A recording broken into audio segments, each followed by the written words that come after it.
আমরা পরিষ্কার বলেছি ওয়াকফ প্রপার্টি তার নিজস্ব আইন অনুযায়ী চলবে।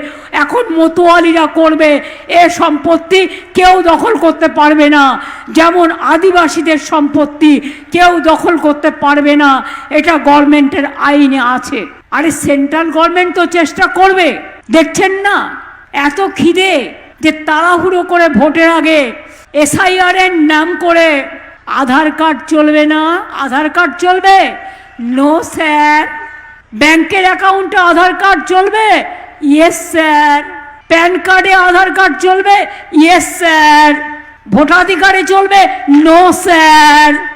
নাগরিকত্ব প্রমাণে চলবে? No sir. বিজেপির চামচাগিরিতে চলবে? সরি, চামচাগিরি উইথড্র করে নিচ্ছি। বিজেপির দালালিতে চলবে? সরি, ওটাও উইথড্র করে নিচ্ছি। বিজেপির তাবেদারিতে চলবে? হ্যাঁ, এটা থাকবে, ওটাতে ইয়েস স্যার। মানুষের ভোট কাটা চলবে? Yes sir. বিজেপিকে জেতানোর জন্য স্যার চলবে? Yes sir. নির্বাচনের আগে কেন বিজেপিকে জেতাতে হবে? নো স্যার, হবে না। সারা দেশটাকে পরিণত করেছে একটা বিজেপির দেশ হিসেবে।